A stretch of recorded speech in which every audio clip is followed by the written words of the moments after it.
The highest court in the land, the latest theatre for the bitter battle between the government and unions that represent the country's 1.2 million civil servants.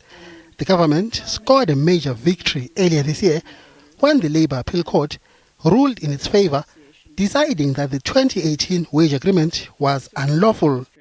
Now, lawyers for the unions have told the Constitutional Court that the Labour Appeal Court erred in its judgment.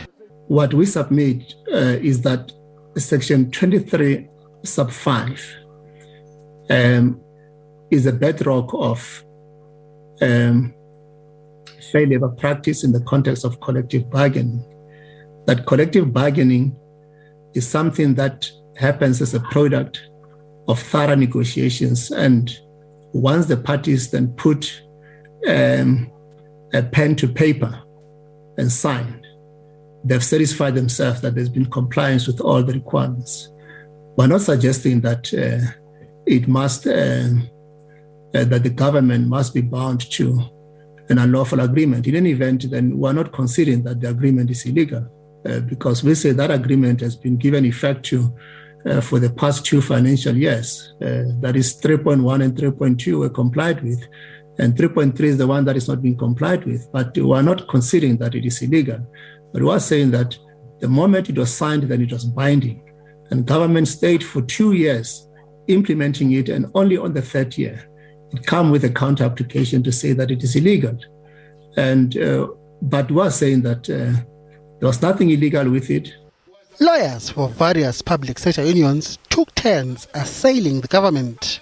They were promised salary increases, which are now zero for the past year. And they too have adapted their lives accordingly. And government can't be allowed to walk away. But what government can be allowed to do is to look at ways in which this can be implemented by negotiation in a way that affords it room. We accept that they say even that is not possible. But government can't keep saying everything is impossible. Responding on behalf of the government, Advocate Timothy Branders dropped a bombshell. He argued that there are no grounds for the Constitutional Court to hear the matter in the first place. Is there a constitutional issue that engages the court's jurisdiction? That's the question. And we say that under UCT and Nahawu, we're not dealing here with an application to set aside the regulations, nor is there any serious debate at the LAC about the meaning of the regulations or its application. In fact, there wasn't any today either. So it's not on that basis that your jurisdiction is engaged. While the lawyers were busy arguing in court, Nahawu staged demonstrations outside government offices in Pretoria. It's still threatening to strike over the matter. Regardless of what happens in court, we have already declared a dispute on all the other outstanding demands that we have.